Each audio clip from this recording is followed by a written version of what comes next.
Hello everyone, welcome to my channel Learn with Moksina. আজি আমি discuss কৰিম class 10 or social science or এটা topic ভাৰতীয় গণতন্ত্ৰ। ভাৰতীয় গণতন্ত্ৰৰ বিষয়ে জনাৰ আগতে আমাৰ জানিব লাগিব গণতন্ত্ৰ মানে কি।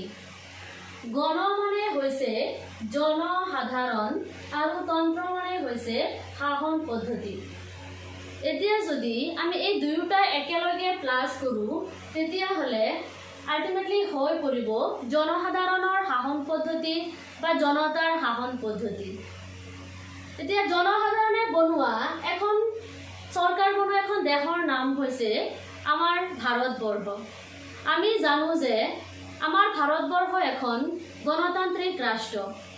গতিকে এনেকুৱা গণতান্ত্ৰিক ৰাষ্ট্ৰৰ জনসাধাৰণে যাতে বিপথে পৰিচালিত নহয় বা শাসন কাৰ্য সুচাৰুৰূপে পৰিচালিত হোৱাত কোনো ধৰণৰ বেমেজালিৰ সৃষ্টি নহয়, সেই কাৰণে এখন সংবিধানৰ যথেষ্ট প্ৰয়োজন হৈ পৰিছিল।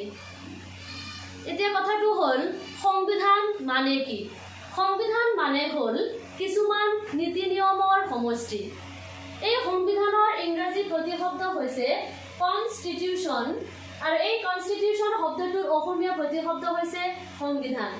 এই শব্দটো আহিছে লেটিন শব্দ কনষ্টিটিউটৰ পৰা, যাৰ অৰ্থ হৈছে গঠন বা প্ৰতিষ্ঠা কৰা। এতিয়া কথাটো হ'ল যে সংবিধান মানে কি?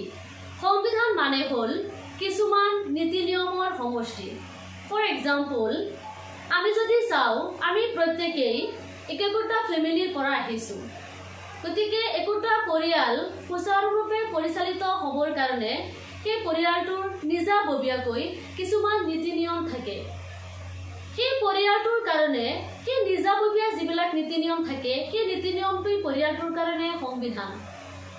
যেন তেনেকৈ এখন সমাজৰ কথা আমি উল্লেখ কৰিব পাৰোঁ। আমি প্ৰত্যেকজন একোখন সমাজৰ পৰা আহিছোঁ, আমি প্ৰত্যেকজন একোখন সমাজত বসবাস কৰোঁ।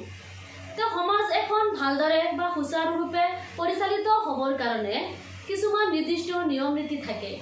সেই নিৰ্দিষ্ট নিয়ম নীতিসমূহক সেই সমাজটোৰ কাৰণে আমি সংবিধান বুলি ক'ব পাৰোঁ। চেম তেনেকৈ বৃহৎ ৰাষ্ট্ৰ এখন পৰিচালিত হ'বৰ কাৰণে যিবিলাক নিৰ্দিষ্ট নীতি নিয়ম বান্ধি দিয়া হয় সেই নীতি নিয়মবিলাকক সংবিধান বুলি কোৱা হয়। অৰ্থাৎ ৰাষ্ট্ৰ এখন সুচাৰুৰূপে পৰিচালিত হ'বৰ কাৰণে যিবিলাক নীতি নিয়ম থাকে সেই নীতি নিয়মবিলাককে সংবিধান বুলি কোৱা হয়। আমি জানো যে আমাৰ ভাৰতবৰ্ষখন স্বাধীন হোৱাৰ আগৰ পৰাই সংবিধান প্ৰস্তুতিৰ কাম চলোৱা হৈছিলে। 1934ত M.N. ৰয়ে সংবিধানৰ প্ৰয়োজনীয়তা অনুভৱ কৰিছিল। তাৰপিছত 1935ত ভাৰতীয় জাতীয় কংগ্ৰেছেও পোনপ্ৰথমবাৰৰ বাবে সংবিধান সভাৰ দাবী জনাইছিলে। ইয়াৰ পিছত 1945 চনত ইংলেণ্ডত এটা ইলেকশ্যন হৈছিলে। সেই ইলেকশ্যনত বা সেই নিৰ্বাচনত শ্ৰমিক দল জয়ী হৈছিলে আৰু সেই শ্ৰমিক দলে ভাৰতবৰ্ষক স্বাধীনতা দিয়াৰ সিদ্ধান্ত গ্ৰহণ কৰিছিল।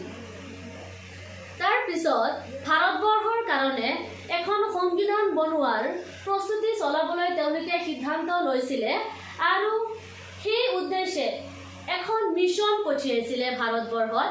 সেই মিছনখনৰ নাম হৈছে কেবিনেট মিছন। 1946ৰ মাৰ্চ মাহত কেবিনেট মিছনখনক ভাৰতবৰ্ষত প্ৰেৰণ কৰিছিল। এতিয়া কথাটো হ'ল কেবিনেট মিছন মানে কি? কেবিনেট মিছন মানে হৈছে ইংলেণ্ডৰ 3জন মন্ত্ৰীৰে গঠিত এটা গোট। এই গোটত 3জন মন্ত্ৰী ইংলেণ্ডৰ 3জন মন্ত্ৰীক পঠোৱা হৈছিলে। সেই মন্ত্ৰী 3জন হৈছে বা কেবিনেট মিছনৰ সদস্যসকল হৈছে lord Patrick Lawrence, sir Stafford Cripps আৰু A.B. আলেকজেণ্ডাৰ। এই কেবিনেট মিছন পঠিওৱাৰ উদ্দেশ্য আছিল ভাৰতবৰ্ষৰ সংবিধান বনোৱাৰ প্ৰয়োজনীয় প্ৰস্তুতি চলাবৰ কাৰণে পঠোৱা হৈছিলে। ইয়াৰ পিছত 1946 চনৰ 9 ডিচেম্বৰত সংবিধান সভাৰ প্ৰথমখন বৈঠক বহিছিল, যোনখন বৈঠকত অস্থায়ী সভাপতি হিচাপে সভাপতিত্ব কৰিছিলে ডক্টৰ সচ্চিদানন্দ সিনহা। ইয়াৰ পিছত 1947 চনৰ 29 আগষ্টত ভাৰতীয় সংবিধানৰ ড্ৰাফ্ট কমিটি অৰ্থাৎ খচৰা কমিটি প্ৰস্তুত কৰা হৈছিলে আৰু এই খচৰা কমিটিৰ অধ্যক্ষ আছিল বা সভাপতি আছিল ডক্টৰ বি.আৰ. আম্বেদকাৰ, যিজনক ভাৰতীয় সংবিধানৰ পিতৃ বুলি অভিহিত কৰা হৈছে। ইয়াৰ পিছত 1949 চনৰ 26 নৱেম্বৰত ভাৰতবৰ্ষৰ সংবিধানখন গ্ৰহণ কৰা হৈছিলে বা গৃহীত কৰা হৈছিল। অৰ্থাৎ সেই সময়ছোৱাত ভাৰতবৰ্ষৰ ৰাষ্ট্ৰপতি আছিল ডক্টৰ ৰাজেন্দ্ৰ প্ৰসাদ আৰু ডক্টৰ ৰাজেন্দ্ৰ প্ৰসাদৰ হাতত খচৰা কমিটিয়ে নি পেলাই ভাৰতীয় সংবিধানৰ খচৰা অৰ্পণ কৰিছিলে আৰু 1949 ৰ 26 নৱেম্বৰত ডক্টৰ ৰাজেন্দ্ৰ প্ৰসাদে স্বাক্ষৰ কৰিছিল বা চহী কৰিছিল আৰু গ্ৰহণ কৰিছিল। 1950 ৰ 26 জানুৱাৰীত ভাৰতবৰ্ষৰ সংবিধানখন কাৰ্যকৰী কৰা হৈছিলে বা বলবৎ কৰা হৈছিল আৰু ভাৰতীয় সংবিধান সভাৰ সভাপতি হৈছে ডক্টৰ ৰাজেন্দ্ৰ প্ৰসাদ। নেক্সট ভিডিঅ'বিলাক পাবৰ কাৰণে মোৰ চেনেলটো ছাবস্ক্ৰাইব কৰিব, লাইক কৰিব, কমেণ্ট কৰিব আৰু